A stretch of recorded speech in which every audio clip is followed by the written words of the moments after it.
Are you stuck in your house with nothing to do? Erin is here to bake with you. Quarantine Baking with Erin. Hi, and welcome to Quarantine Baking with Erin. Today we will be making sticky toffee pudding. We're making sticky toffee pudding because when we went to Ireland and England last summer, we ate it with every dinner we could get our hands on it. It is delicious, and I've never made it before, so we're going to figure it out together. I will be using a Bon Appetit recipe from the internet because I guess I just have too many American-oriented cookbooks and couldn't find sticky toffee pudding, so we'll try it out. Okay, so the first, to get started, I'm going to heat a cup and 1/4 of water in a pan. I'm going to heat up water. It's not that complicated there. And I'm going to pour in 1.5 cups. Let me get 1.5 cups of pitted chopped dates. Michael spent so much time. I might have to turn the heat off because I can't get these dates out. So 1.5 cups of pitted chopped dates. Michael informs me that the word sticky in sticky toffee pudding comes from the dates because they are the stickiest thing. Yeah. All right, so we're gonna heat up this date and water mixture and bring it to a boil.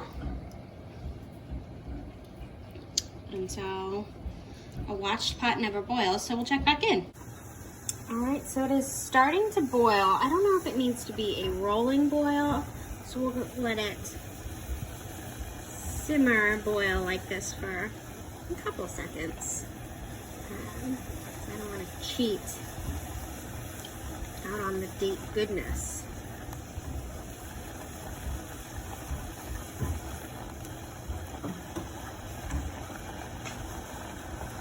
Okay, so we're gonna remove from heat, and then we're going to add 1 teaspoon of baking soda. It says that the mixture should become foamy. So we're gonna stir in the baking soda. And I would call, yeah, they are not lying. That is quite foamy. Interesting. See, baking is just potions. It's awesome. All right, so we're gonna set this aside and work on the rest of our cake mixture. I'm also remembering to preheat the oven to 350. Okay, so let's go make the cake mix. All right, so I have already buttered and floured a bundt pan. I didn't do an even job, but I'm sure it'll be fine. I'm gonna take 1/4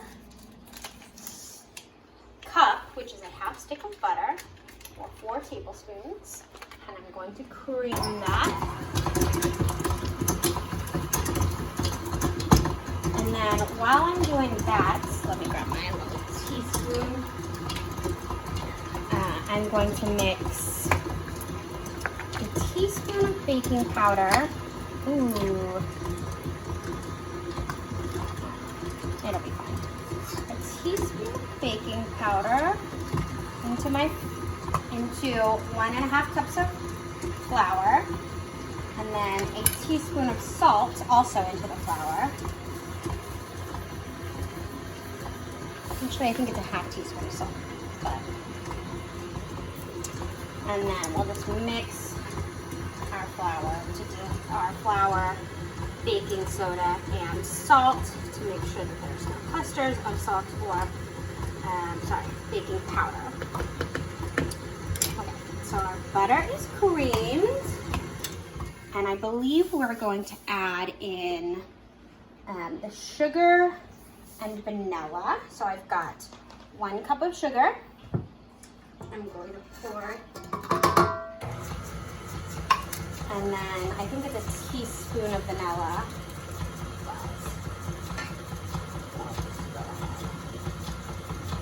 Add some amount. Alright. And now I gotta flip my instructions over. For whatever reason, I'm nervous to make this. Probably because I love it so much, so I want it to be good. Flipping it around. Such a delicate way to break the texture. Okay. Now I'm gonna get out some eggs.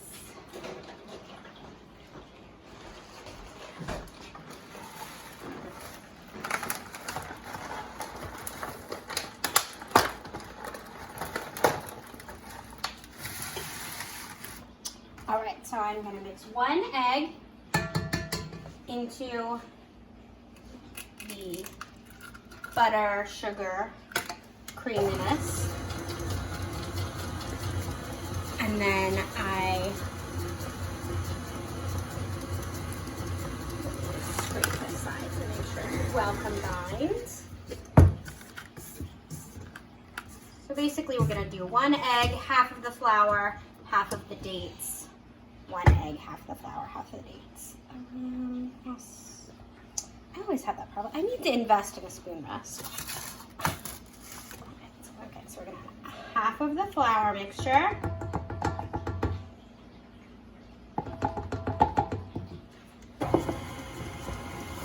and then I'll grab the dates. I don't think they've completely cooled, but I hope that that's fine. I guess we're gonna find out.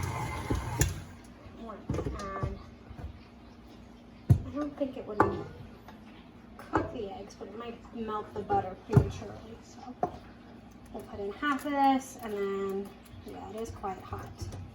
So hopefully that's okay. I'm gonna mix that in. But it sure smells good. And then I'm gonna crack another egg.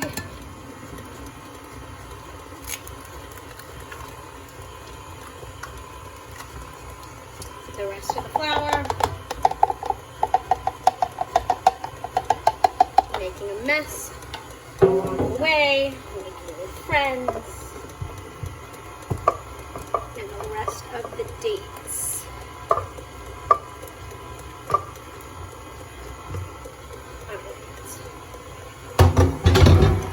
So I'm just gonna make sure that this is well scraped, well combined, and then this batter is going to go straight into our floured and buttered flan pan.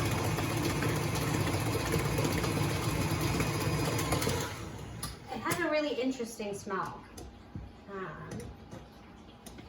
It's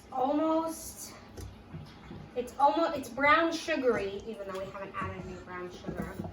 I don't know. It smells like warm date cake. So I'm going to try and evenly distribute this.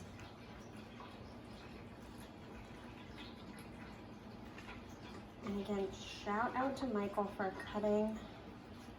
pitting and chopping all of those dates. Also shout out to my mother-in-law who let me go and raid her pantry because I couldn't get any dates from the grocery store. Okay, that's pretty.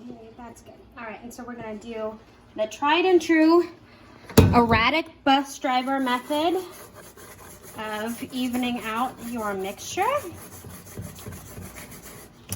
All right, and we're gonna put this in for 40 minutes. So we'll check in on that in 40 minutes. Okay, so our cake is in the oven, and now we're going to make some delicious sauce to be served with it.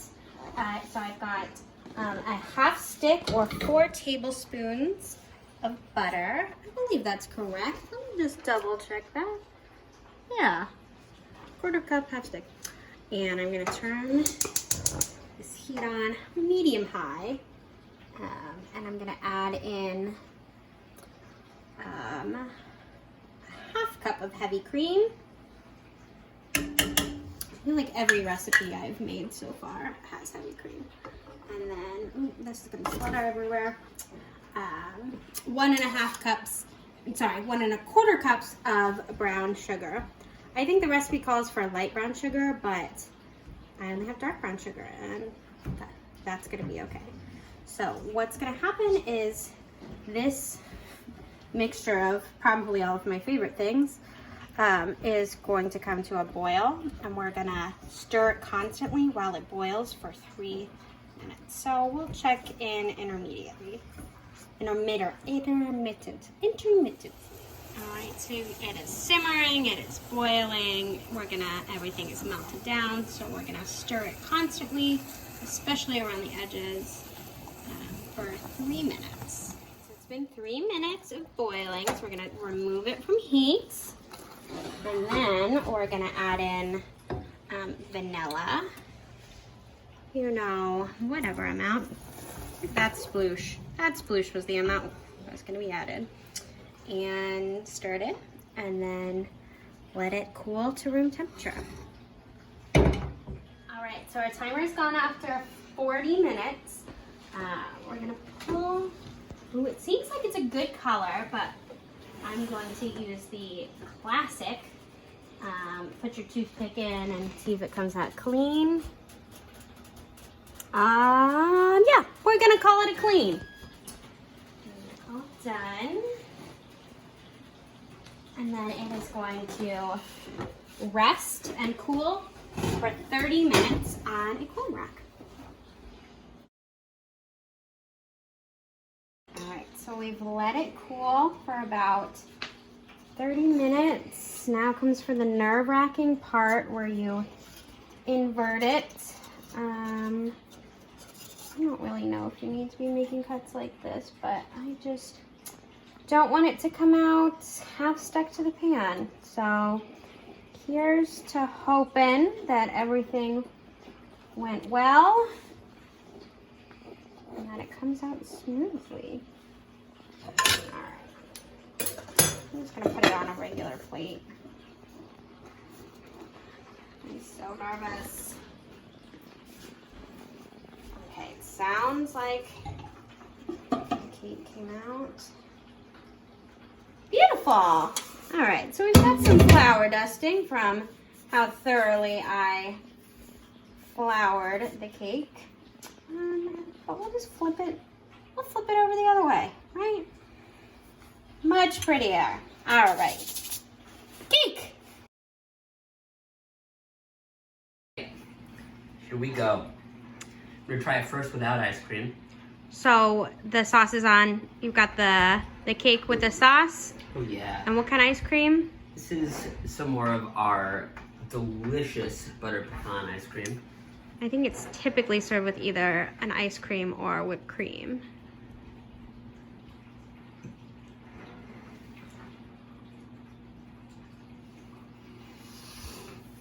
Baby. Way better than the frozen ones. Oh my god. All right, how is it with? This won't be long for this world. How is it with a taste of ice cream? Let's see. My guess is really great. I would try it. All right, I'm going to try it. Just get ready.